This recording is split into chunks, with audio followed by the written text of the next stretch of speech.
Hello, my name is Christy Boysen, and I am one of USM's biggest fans. Excited to be here, serving you and serving families as they think about what legacy can be. And in this session, actually thinking about how we might intentionally prepare the next generation or those who might inherit our estates, and helping them think through what that might look like and how do we prepare them well in this season while we are still living. And so today's session is all about that. So before I dive in and really talk through this concept of preparing the next generation, I wanted to pause and just take a moment to explain who I am, what my relationship with USM is, so that you walk away feeling comfortable and confident in the work that this team is doing. And so, like I said, my name's Christy. I work with an organization called Gift Planning Services, and the heart and intention of our work is to weave charitable giving into conversations with families, oftentimes families that are generous in nature. And we, in doing so, incorporate a variety of different tools that really speak to the passions and values of each family that we serve. Our goal is to provide education that allows families, individuals, and organizations like USM to make a greater impact than they thought possible. We do this in a number of different ways, but at the heart, we serve families, walking them through a strategic, thoughtful legacy planning program. This program tends to take 5 to 6 months, one meeting a month, and it's all about you. It's all about your family. It's all about your values. And through this process, we help you think through different ways in which you might leave your legacy to those that you love, and also support those that you care deeply about and have supported during life. So today we are going to dive into our second session, which is called Preparing the Next Generation. Our first session was back in November, and that was called Anticipating Your Legacy. And the whole point of that was to help you evaluate the similarities and differences between leaving an estate and living your legacy. Today's session is about preparing the next generation. Our goal is to offer practical and engaging ideas to help you prepare your family to better manage any financial resources, stories, goals, values that you might have that you won't get to take with you, but you can leave behind. And then the third session, which is in March, is called Implementing Your Plan. And that's the nitty-gritty of all of this. It's a culmination of pulling together these legal documents, fiduciary roles, helping you integrate generosity and your passion and your legacy into a comprehensive plan that really meets the needs that you have and communicates your values. So I want to get started by talking about this concept or phrase called a patron legacy, because this is really at the heart and the core of today's session. So a patron, we'll start there, is someone who intentionally supports another, oftentimes with their finances. And legacy is what remains after someone has left and moved on. So ultimately, it's the life of a generous person who impacts others and changes the world for good. Now we get to cultivate and create legacy today. And that's a big part of this discussion. So a couple questions that I want you to just be thinking about over the course of today's session is, one, what is the most recent gift that you have given to someone? And how did it impact that person or that organization? And then, did it achieve the intended object of the gift? And were you able to speak into that space at all? So legacy planning, that's at the core of my work. That's at the core of this seminar series. And so what is it? What does it mean? Well, first, it's an opportunity to preview the plan that you have in place, taking a moment to look into your future story and really see if that future story aligns with who you are and what you're currently trying to communicate with your life. It's a thoughtful engagement that's more than legal documents, though that is a part of it. And it's an active statement of the life that you're living and the impact that you want to have long term. And it is a communication of your values to your family that does ultimately transfer legally those assets. And so it's a comprehensive, holistic, thoughtful approach to thinking about who you are now, what you're trying to do with your life, with your story, while also simultaneously planning for the future and putting pieces in place to make that smooth for your loved ones, to give generously to your loved ones and to charity if that fits. And then helping to make that happen in a nice package that's easy for you to understand, and of course, easy for your loved ones to understand when that time comes. So being a patron it's a wise calling. A couple kind of quotes that I love in this work include, if you are planning for a year, sow rice. If you're planning for a decade, plant a tree. And if you're planning for a lifetime, educate people. And I love that quote because at the heart, again, of legacy is planning intentionally. It's sowing those seeds, it's planting trees, but it's also educating, it's communicating who you are, what you've learned, the wisdom you've gained throughout life, and sharing that with those that you love and those that you care about. And another quote that I really like is, planning is bringing the future into the present so that you can do something about it now. So it's, again, a huge part of this work is looking at what is inevitable, which is we do pass away, we are finite, and it's recognizing that that is a reality, pulling that into the present and saying, okay, if that is the case, then what do I need to do now? How do I need to live now? What do I need to do to set things up well so that that can happen in the ways that we hope that it happens? So my goal is to help you think ahead. A huge part of this work is to help you think through the plans that you do have or don't yet have, and consider what they're communicating and if they're doing what you want them to. And if you don't have plans, it's to put something into place that really aligns with who you are and those values. So some questions to consider again throughout this process. First, can you describe a time when money strengthened your family relationships? Another one is, when has money created family challenges? And were you prepared to make the great financial decision at the time that you received an inheritance? One thing that I will share with you is the number of times that I've heard families sitting in meetings sharing stories with me about how money or inheritance has both positively and negatively impacted their family relationships. Usually someone has a story, whether it's their personal story or of someone that they know that has either seen things work really nicely, relationships restored, brought together, generosity may be taking place, or the opposite of that. And so one really critical conversation that I have with those I serve is the importance and the value of talking about finances and values and sharing what you'd like to see their heirs handle, how they want to handle the estate, and ultimately what that inheritance might be and how they want that to be handled once they've passed away. Conversation is a huge part of this work, and it's something that will often set a family up well for moving through both the grieving process, but also the managing of an estate when that day comes. And that last question that I'll ask is, what do you really want to pass on to your kids, grandchildren, and charity? I'll share, my husband lost both of his parents in the past 10 years, so we talk about legacy a lot. And we talk about what we want to pass on to our children a lot. Through the conversations that I'm in daily, I really do hear just incredible stories about what donors want to pass along to their children and to charities. I'll just share a couple examples of things that might be passed on above and beyond those assets that you have and the cash that a child might receive. So I definitely have heard story after story after story about that one rocking chair in the house, or the table or the silverware.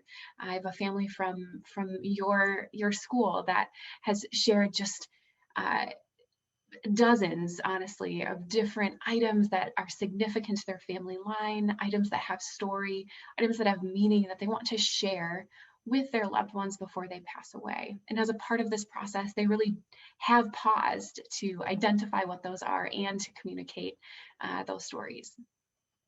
Another big thing that I hear families talk about are memories. One of the families I've had the privilege of working with has been documenting her life through writing and painting over the past several years.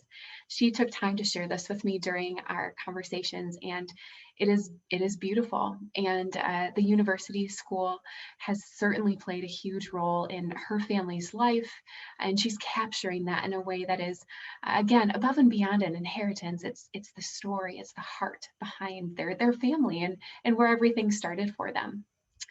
I have a number of families that have been capturing notes or memories or writing letters to their kids, to one another as a part of this. Because again, legacy planning is holistic. It is about story, it's about love, it's about communicating values, just as much as it is about passing on assets.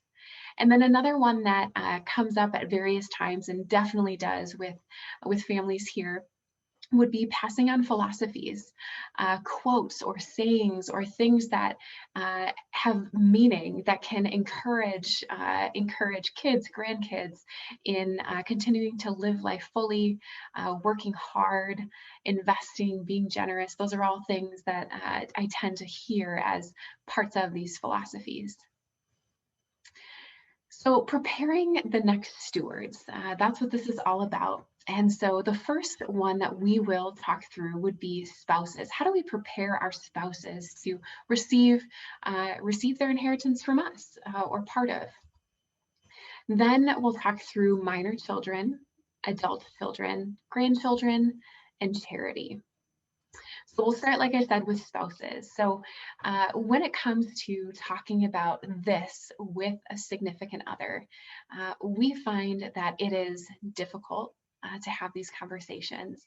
And every once in a while, and this gets to be a part of my role on occasion, it's actually helpful to bring someone else in to talk through or to ask questions or to encourage dialogue around legacy, around values, around what is desired when it comes to leaving to children, grandchildren, stepchildren. All of that can get muddy and can get hard. And so what I do encourage, though, is talk. And even if it's uncomfortable, being able to communicate about wishes, passions, all of that can help ease that burden a bit when or if your spouse is left without you at some point. One of the conversations that I tend to have with families would be, how much do I leave my spouse? And what does it look like to pass a piece of property or something really specific to my family line on to children and grandchildren, even if my spouse were to remarry? And so how do we protect our surviving spouses? And do you agree on how much you want to leave to children, grandchildren, charity, etc.? And then if there is a second spouse that comes in down the road, or this is your second spouse, thinking through how do you protect them, how do you protect your children can be a big part of this conversation. And so I would encourage, as a part of preparing this part of the next stewards, is to first and foremost have conversations, learn what it is that one another wants, hopes for, create a plan. I meet with so many families that have a lot of rental property or a number of assets that a spouse doesn't necessarily understand the ins and outs about, or businesses or farms. And one of the things that we can sometimes do inadvertently by not planning, by not talking, by not putting something in place, is leave a burden for our significant other to pick up. And so if you are in one of those spaces, one, know that you're not alone. And two, know that there are a lot of resources and different types of trusts and different ways of supporting your spouse, and also making sure that they're taken care of in the ways that they need or might need down the road. Minor children, I love these three words when it comes to children that are a bit younger, and that is invest in them, live with them, and encourage them to give. And so instilling in your younger children the values and strategies that you're passionate about so that they can grow into future stewards, leaders, and influencers. And we're here because you care about education. We're here because you care about helping your children experience good culture, digging into hard topics at times in the safety of a school that is also guiding them and leading them to become future leaders, future influencers, and hopefully good stewards of what it is that they have, whether they inherit that or they work hard and get that, or both. The goal is to, in this space, in this season, as a parent, as a grandparent, to instill in those children the values that you have, help them understand the whys. Why have you chosen to live the life that you're living? I would encourage you to help them understand what money is all about and how it functions. Help them understand that saving and investing now can actually help them to be free later. And so what does it look like to encourage healthy habits around money? Money is one of the most challenging spaces in the context of significant marriages or partnerships, and having conversation around that in this space, in this season, will help them in future relationships. And one day when they do receive an inheritance from you, it will help them understand and navigate that well and with sound judgment.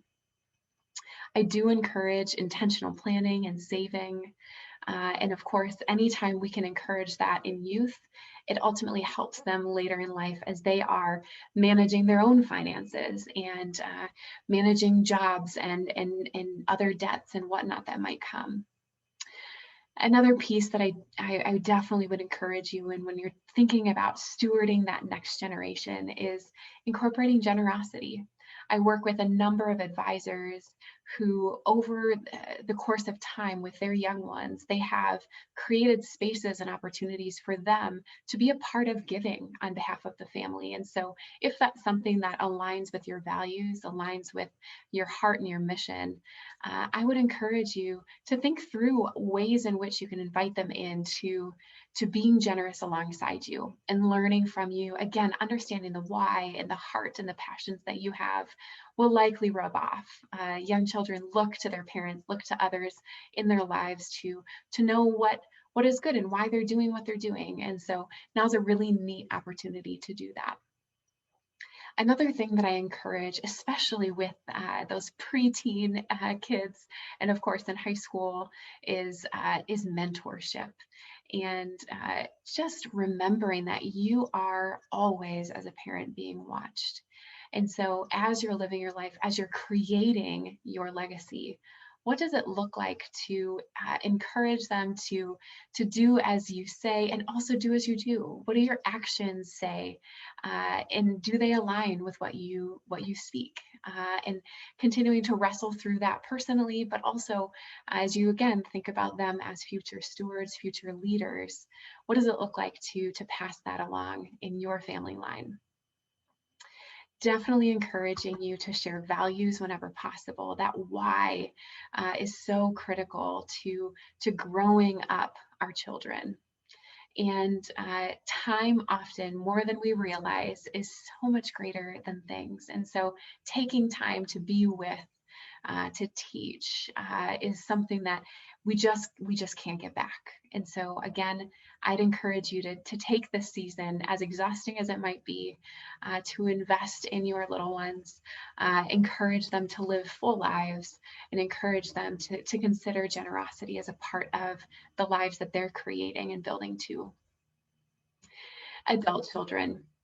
I meet with many families that sit in this camp where their kids are graduated from high school, graduated from college, perhaps married, or living big lives, impacting different organizations. And so what does it look like at that season to encourage good stewardship and encourage generosity in their lives? They already at this point have been influenced by the practices and habits and values that you and their friends have surrounded them with. And of course, as they continue to mature and from young adults to middle-aged, here are some different practices to consider incorporating into the work that you're doing as a parent. Determining at this stage what each child's unique needs are. You know them better than anyone else. And so what does it look like for you to consider them as individuals? And what are the areas of strengths for them? What are the areas of challenge for them? They all likely view and understand stewardship in different ways, generosity in different ways. And so I encourage you to kind of pause and look at where they are, and then find unique opportunities to have conversations, again, about the why, about values, about generosity, about building a good savings or nest egg, whatever that might be. But again, understand who they are, what makes them unique, and then use that to speak truth into their lives and continue teaching and leading and guiding them. Another piece would be establishing a donor advised fund and discuss different gifting requests.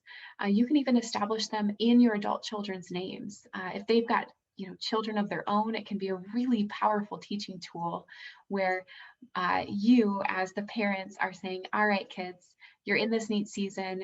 I'll contribute, maybe you contribute. And what does it look like to live generously in this space?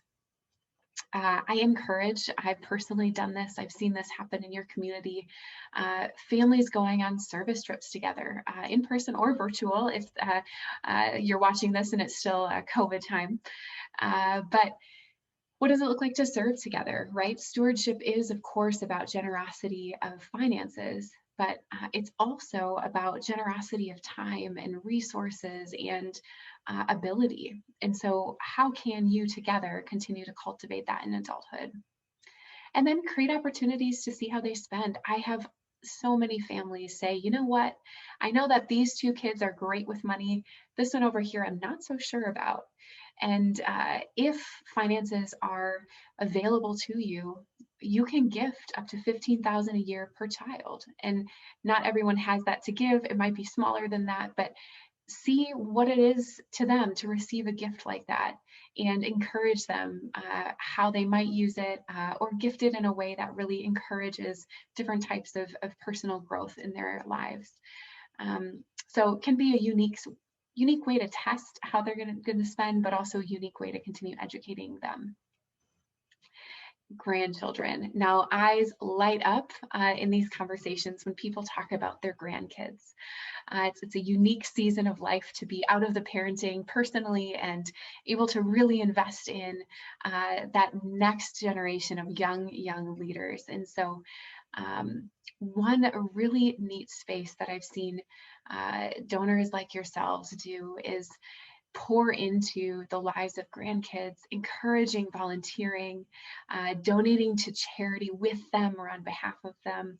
I have a family who has encouraged their grandchildren to write a letter to the organization that grandma and grandpa are going to gift to. And oftentimes those organizations, when they get a letter from a grandkid or a young kid, they write back instantly. And so to see the joy and the interaction and just the commitment and growth of generosity in that space, it's really a great teaching tool.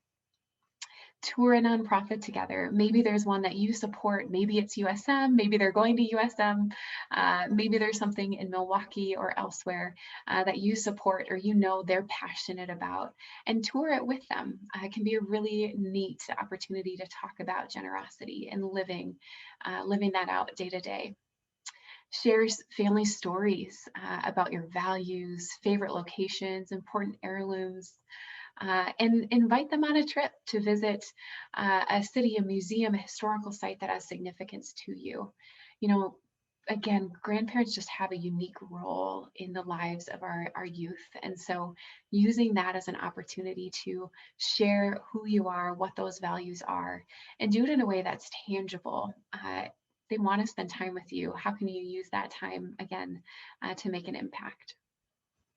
Then the last one I'll talk about with you is, what does it look like to encourage charity, those that you love, those nonprofits you care for? How do you encourage them to also be good stewards of what it is that you might leave them in the future? Now, this might feel odd because I'm sitting here at a nonprofit speaking to those that are obviously supportive of this school, and yet we also are in a unique position to connect with our favorite charities, to share our passion areas and the reasons for supporting them. It's been really fun at USM to meet with families who are clearly passionate about very different things in the space of educating.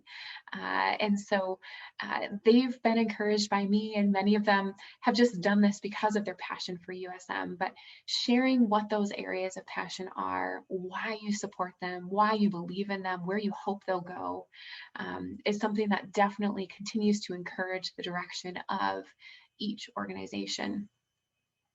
I would also encourage you to ask about different ways that you can give to specific interest areas, or perhaps there are funds.